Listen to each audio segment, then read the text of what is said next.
அண்மை செய்தி. திருவள்ளூர் மற்றும் ராணிப்பேட்டை மாவட்டங்களுக்கு தற்போது ரெட் அலர்ட் ஆனது விடுக்கப்பட்டிருக்கிறது. 2 மாவட்டங்களிலும் அதி கனமழைக்கு வாய்ப்பு இருப்பதாக வானிலை ஆய்வு மையம் தகவல் வெளியிட்டிருக்கிறது. விவரங்களை செய்தியாளர் செலினா வழங்க கேட்கலாம். செலினா, வானிலை ஆய்வு மையம் என்ன தெரிவித்திருக்கிறது? விவரங்கள் என்ன?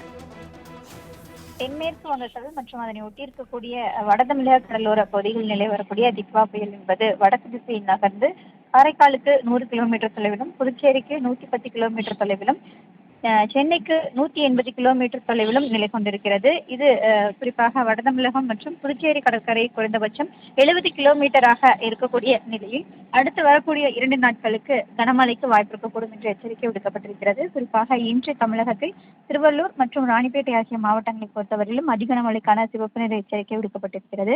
சென்னை, காஞ்சிபுரம், செங்கல்பட்டு, வேலூர் ஆகிய மாவட்டங்களுக்கு இன்று மிக கனமழைக்கான ஆரஞ்சு நிற எச்சரிக்கையும், திருப்பத்தூர், திருவண்ணாமலை, விழுப்புரம் மற்றும் புதுவைக்கு கனமழைக்கு மஞ்சள் நிற எச்சரிக்கை விடுக்கப்பட்டிருக்கிறது.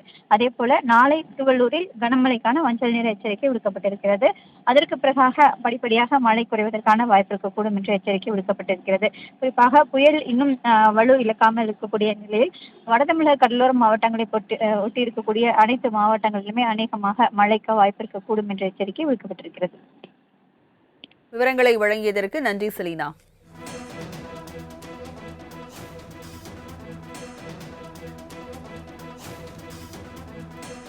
திருவள்ளூர் மாவட்டத்தில் நாளை கனமழை பெய்யும் என்று வானிலை ஆய்வு மையம் தெரிவித்திருக்கிறது. திருவள்ளூர் மற்றும் ராணிப்பேட்டை மாவட்டங்களுக்கு வானிலை ஆய்வு மையம் இன்று ரெட் அலர்ட் ஆனது விடுக்கப்பட்டிருக்கிறது. 2 மாவட்டங்களிலும் அதி கனமழைக்கு வாய்ப்பு இருப்பதாகவும் வானிலை ஆய்வு மையம் தகவல் வெளியிட்டிருக்கிறது. சென்னை, செங்கல்பட்டு, காஞ்சிபுரம், வேலூரில் இன்று மிக கனமழை பெய்யும் என்றும் வானிலை ஆய்வு மையம் தெரிவித்திருக்கிறது.